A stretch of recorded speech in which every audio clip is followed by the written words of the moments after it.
Hey everyone, it's 079 back here once again for another anime review. Got something to drink, so now let's get started, shall we? I'm going to be working on filling in all the reviews I've already done for my fanfiction dude channel. All the 11 that I have up there so far. I already have the first two seasons. I already have season 1 and 2 of Code Geass reviewed. Now for my third review, I'm going to be reviewing Bleach season 1. After this, I'll do Bleach season 2, then Bleach season 3. Okay, because I kind of like to keep my anime reviews in sequence if I can, probably.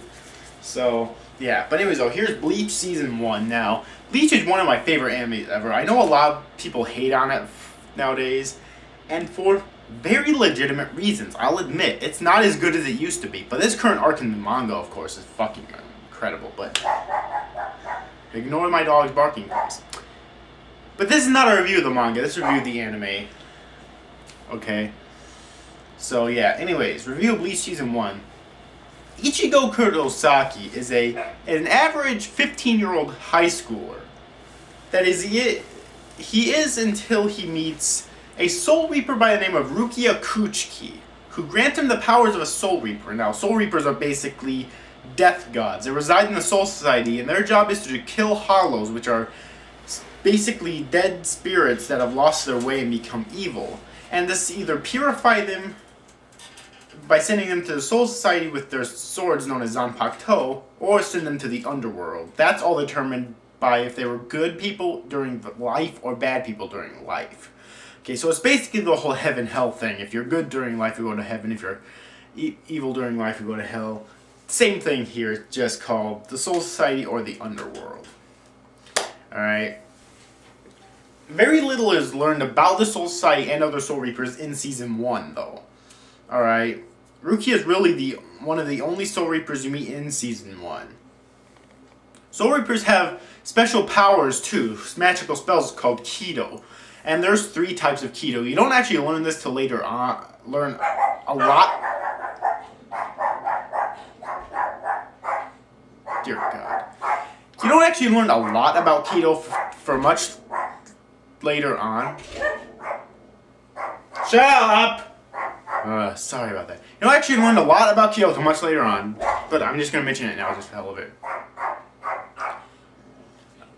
Alright. There's 3 types of Kido. There's Hado spells, which are basically incantations for attack-based spells. And then there's Bakudo, which can constitute blocking, teleportation, sending messages, stuff like that. Alright, and dodging as well. And then there's also spells which don't really have a specific name because there's not too many of them, but there's different types of healing spells as well. Okay. So that basically sums up the plot of Season 1. You meet 2 other Soul Reapers, Renji Abarai, Vice Captain Renji Abarai, and Captain Byakuya Kuchiki. About episode 17, I believe it is. Okay, but you only see them that episode. You don't really. That's not true, but you don't see them very often though until Season 2. You only see them with like a few glimpses into the Soul Society, and that's pretty much it. So, yeah.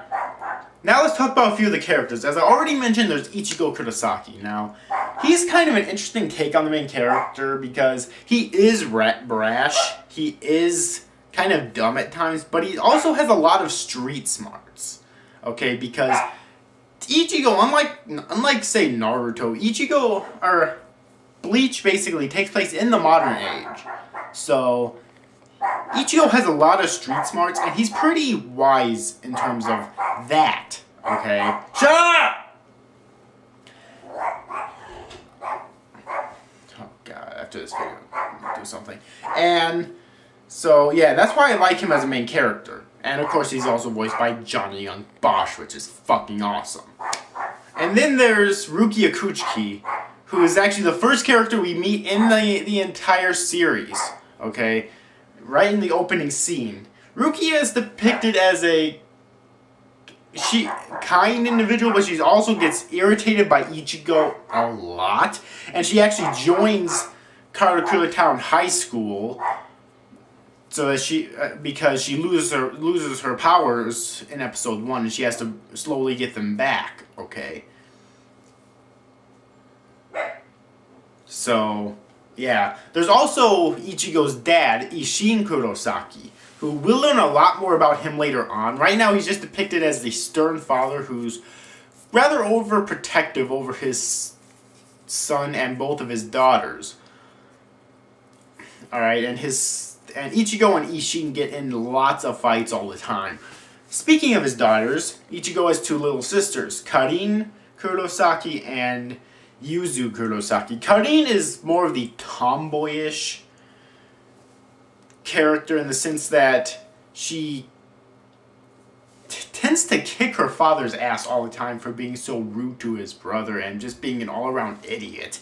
And Yuzu's more of the motherly type who scolds her father and her brother for fighting all the time, and scolds Karin for fighting with her father their father all the time. Alright, they're not too interesting of characters. They're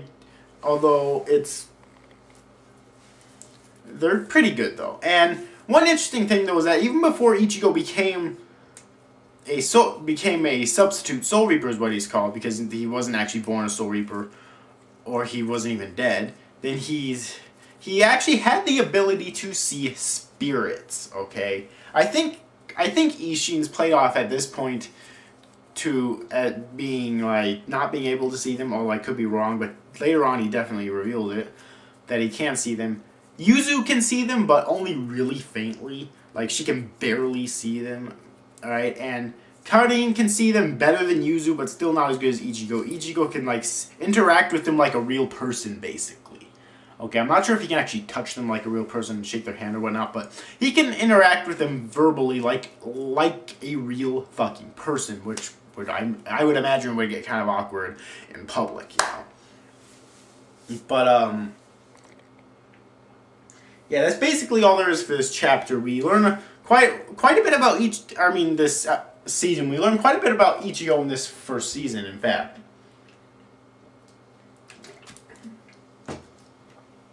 We learn that Ichigo's mother, Masaki Kurosaki, actually died years ago saving Ichigo from saving Ichigo. He was going to fall into the water because he was chasing after a girl who wasn't really there, by the way. That was when he was just beginning to start to see spirits, and he didn't really understand it, you know.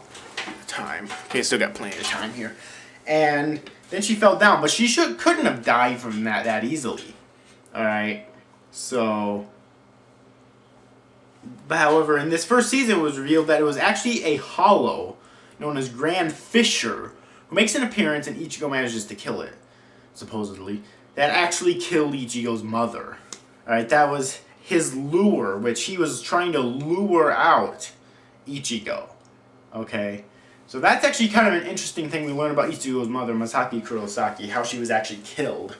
Okay, and Grand Fisher's able to put that lure, turn that lure into anything. Any person that he wants to. Alright, which he does during the fight to try to confuse Ichigo, basically. Excuse me. Yeah. There are some other characters, too, that I'd like to discuss. There's a character named Uryu Ishida, who's human, but he also has spiritual awareness.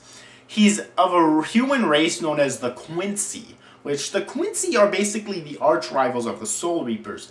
Despite being human, alright, they're born as human and they die as humans. Can't live on for up to 2,000 years or more like Soul Reapers can.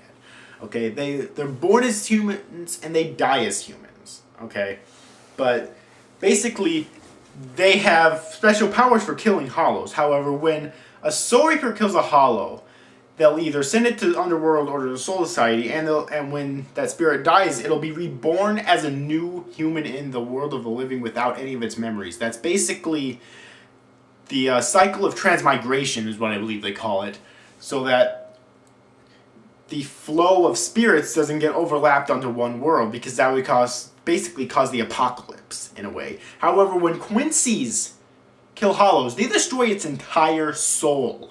Okay, so there is no path of transmigration. They just destroy the soul outright. They don't believe that the soul deserves any pity, deserves any remorse. It does. All right, basically, they believe that Hollows should be destroyed. Period. This actually caused a war over 1,000 years ago between the Soul Reapers and the Quincy, which led to the Quincy's utter demise. Now there's only, well, technically 2 Quincy's are still alive. Uryu, who's believed at first to be the only one left alive, and Uryu's father, Ryuken Ishida, which we don't actually learn about for a while yet. Alright. There's also a few other characters. There's Sato or Chad Yasutaro, whichever you want to call him. In the English dub, they usually call it Chad, unless you have the uncut version, which I believe they usually call it him Sato. Whatever. Sato, Chad, Yasutaro, I guess. Who has been Ichigo's best friend since middle school. Alright. He's a great big muscle man who used to be a really violent kid, but because of his grandfather, which I can never remember his name. By the way, Chad's Spanish, and so is his grandfather. Anyways, then he actually became very peaceful. However, Ichigo and him made a deal with each other that although Chad would continue fighting, he would only fight for other people who meant something to him. He would never throw a punch for himself. And, you know, unless, of course, well, nah, never mind. Anyways, he would never throw a punch for himself, and Ichigo would do the same for him, okay? So, yeah, and there's also Orihime Inoue, who kind of has a crush on Ichigo. I'm not sure if she's actually in love with him, or if it's just, well, at the beginning, I think it's just a crush, but over the course of the series, it actually develops into true love.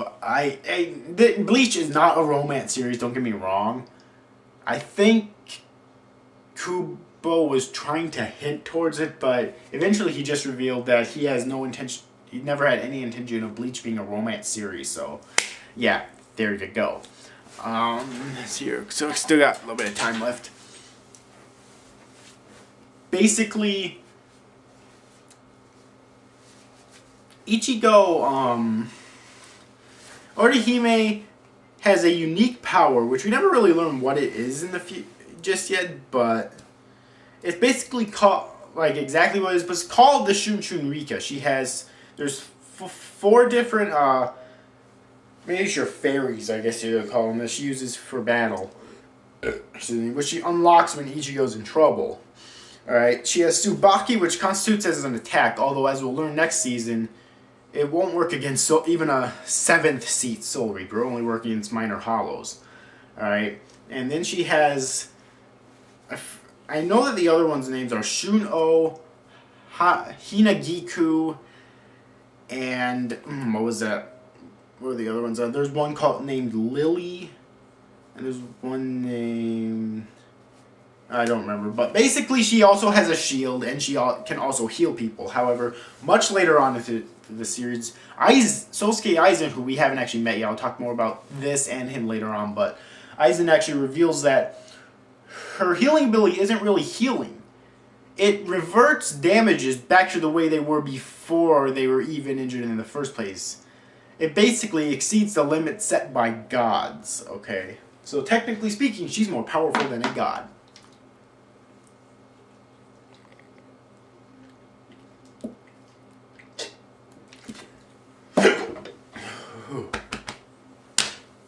Okay. See, 2 more characters I need to talk about right now. Well, at least 2 more. Anyways, we have Kisuke Urahara, who we don't learn much about him this season. I'm not going to reveal much about him, but basically he's the Soul Reaper who's living in the world of the living for whatever reason, as we know of at this point, who has a Zanpakuto named Benihime. And he's the one who actually initially trains Ichigo. Once Ichigo loses his powers, Kisuke helps him get his powers back once Rugi is captured and taken back to the Soul Society for her execution. Okay? And we also have Yoruichi Shihoin, who's actually a human Soul Reaper living in the world of living, but she reveals herself to be be a male cat at first, because she can transform into a male cat, basically. Alright, I don't know if you count that as transsexual or not. I don't know, whatever. But anyways, though. And she's the one who trains Orihime and Chad to use their powers properly. And yes, Chad does have powers too. He has... I forget what it's called, but it's pretty badass, I must admit. Basically, he can send like huge blasts and whatnot with this armor that he forms on his arm using his spirit energy. And yeah, and there's also another character that works with those two that works with Yoruichi and Kisuke, and is their childhood friend named Tessai Tsukabishi, who is a Soul Reaper living in the world of the living. There's also two other characters named Uru Tsuzumagaya and Jinta Hanakari, who are kind of just comic relief, pretty much. And there's other classmates of Ichigo, such as Tatsuki Arisawa, who... Well, she was actually a childhood friend of Ichigo's for the longest time. Okay? And there's also, Keigo Asano. And there's lots of others. There's lots of characters in just this first fucking season, okay? Yeah, okay, I'm gonna have to end this review here pretty soon, probably. But, anyways, it's basically it for all the characters that really needs to be talked about. And, of course, the belch as well. Anyways. That's basically all the characters need to be talked about. The animation isn't the greatest. Although, when you enter a major fight scene, it does get a lot better. The art style isn't too great in this first season, although it does get much better later on. I don't know, maybe... I don't know why the art style isn't that great. Maybe it's just the graphic layout. I don't know, it just looks weird, okay? I'm sorry, it does. I don't think I've ever seen any anime like that. Ever. Unless it's, like, incredibly old. Okay? I'm just saying. Okay, so I'm going to give this first season a 7.3 out of 10 because it's definitely really fun and enjoyable. Although, one of the biggest problems with it is that it takes a while to get going. You're right. The first 16 episodes is just getting it started, of course, especially with the first episode, and then just many quests with Ichigo and Rukia fighting Hollows. Episode 17 is where it really starts to get going when Renji and Byakuya enters the world of the living and captures Rukia. Okay, both Ichigo and Uryu are defeated by them. All right, and that's where it really starts to get going, and it really starts to get interesting. All right, the opening theme isn't that great, I don't think, but the couple of ending themes that this first season has are both really great, especially the second one. I really love that one, by a Homemade Kazoku, Thank You. Okay, it's the song's Thank You and the band's Homemade Kazoku. So, yeah, anyways.